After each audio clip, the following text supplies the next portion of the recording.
परमेश्वर के प्रिय लोगों, मैं आपके सम्मुख इस समय आया हूँ उस शीर्षक को लेकर के जिसको हम लोग कहते हैं कि खजूर का दिवस या पाम संडे। हम ये पाम संडे या खजूर का त्यौहार क्या है और क्यों मनाते हैं। सबसे पहला कारण ये है कि इस दिवस को बड़े उल्लास के साथ और बड़े जोश के साथ इसलिए मनाया जाता है क्योंकि इस दिन हमारे प्रभु यीशु मसीह बड़े राजाओं के राजा, प्रभुओं के प्रभु विजय होकर के इस यरूशलेम में प्रवेश करते हैं।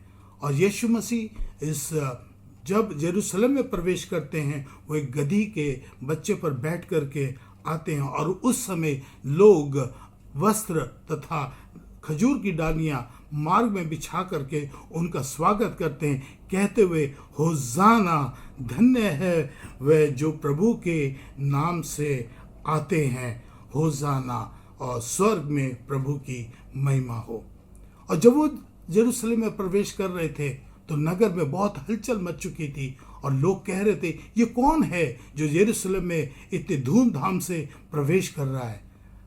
जो यीशु मसीह को जानते थे वो कह रहे थे ये यीशु नासरी है।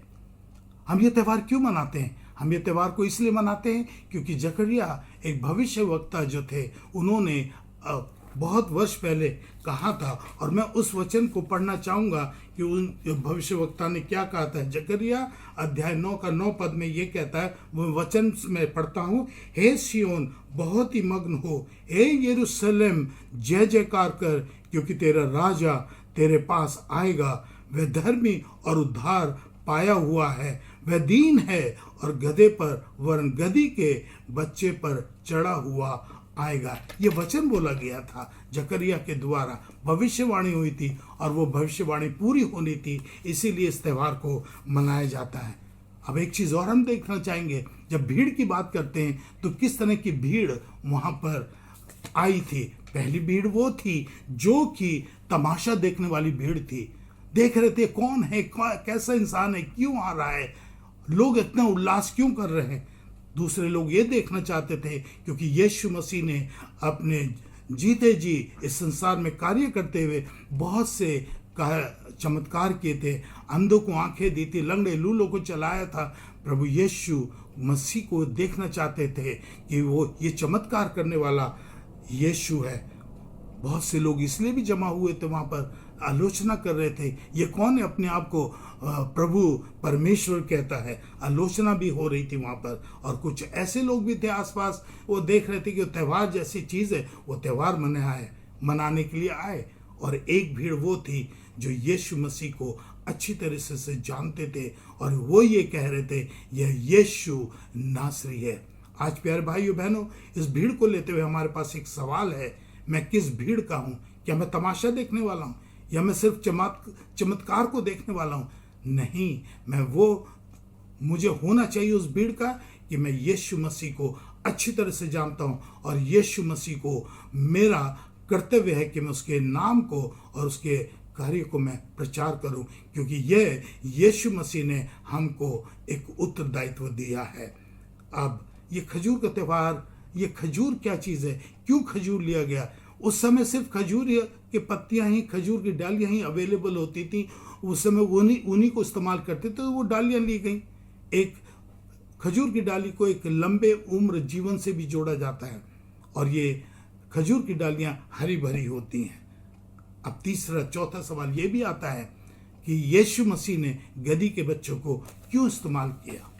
गधी के बच्चे को प्रभु यीशु मसीह ने इसलिए इस्तेमाल किया क्योंकि गधे को बिना उसका एक कैरेक्टरिस्टिक है, उसकी कुछ विशेषता है कि वो कुड़कुड़ाता नहीं और बोझ उठाता है और उस बोझ को उठा करके लेकर के चलता चला जाता है। गधे को एक मूर्ख जानवर भी कहा गया है। गधा को कोई ट्रेनिंग नहीं दी जाती, वो अनट्रेन्ड होता है।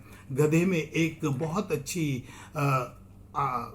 आदत है कि वो हर चीज़ को सहनशीलता से झेलता है, हिम्मत से वो अपना काम जो उसके कंधे पर बोझ रखा जाता है उसको वो झेल लेता है। गधे के लिए ये भी कहा जाता है कि उसकी लंबी दूसरे जानवर के प्रति लंबी होती है और वो ना कोई भी मौसम भी नहीं देता, गर्मी बरसात उसके लिए सब बराबर होती है, और वो काम में बिल्कुल कुड़कुड़ाता नहीं है, और वो किसी भी मौसम में काम कर लेता है। और जब गधा बहुत जोर से बोलता है अपनी आवाज़ में, जिसको इंग्लिश में कहते हैं ब्रेइंग, तो वो आवाज़ उसकी बहुत दूर तक चली जाती है और जाती है।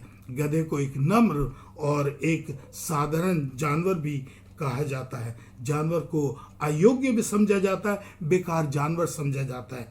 गधे के लिए रहने के लिए कोई विशेष स्थान नहीं होता है, जैसे कि घोड़े को रखने के लिए जगह होती है, गाय बैल को रखने के लिए जगह होती है, लेकिन गधे को रखने के लिए कोई जगह नहीं होती। मेरे प्यारे भाइयों बहनों, मेरे प्रभु यीशु मसीह ने अपने जीवन काल में, जब वो इस संसार में रहते हुए काम कर रहे थे, तो उन्होंने अपने चेलों को, किन लोगों को चुना था, कैसे लोगों को चुना था? वे मूर्ख थे, वे अयोग्य थे, वो मछुआरे थे, वो अज्ञानी थे, और प्रभु यीशु ने ऐसे लोगों को लेकर के अपने साथ, जिनको वो चेले बनाया और अपने कार्य में उनको इस्तेमाल किया। पौल अपनी पत्रिका में कहते हैं कि I am a fool for Christ sake. हाँ, हम प्रभु यीशु मसीह के लिए मूर्ख हैं। We are fools for the Christ sake. आज हम लोग प्रार्थना करेंगे कि प्रभु तेरा धन्यवाद हो कि तू एक राजाओं का राजा, प्रभुओं का प्रभु उल्लास के साथ उस जेरूसलम में प्रवेश हुआ। आप मेरे जीवन में आइए। हे यीशु, मैं तेरे पीछे निस्वार्थ होकर के तेरे पीछे चलना चाहता हूँ। हम प्रार्थना करते हैं प्रभु यीशु मसीह, जैसे तूने उस बेकार गधी के बच्चे को इस्तेमाल किया, प्रभु आप मेरे को भी अपने महिमा के लिए, अपने पिता की महिमा के लिए मुझे इस्तेमाल करें, और मैं तेरी महिमा के लिए इस्तेमाल किया जा सकूं। मैं धन्यवाद देता हूं कि प्रभु हमको अपनी महिमा के लिए इस्तेमाल करता है। आप सबको जय मसीह की, और खजूर त्यौहार दिवस और पाम संडे आप सबको मुबारक हो। जय मसीह की।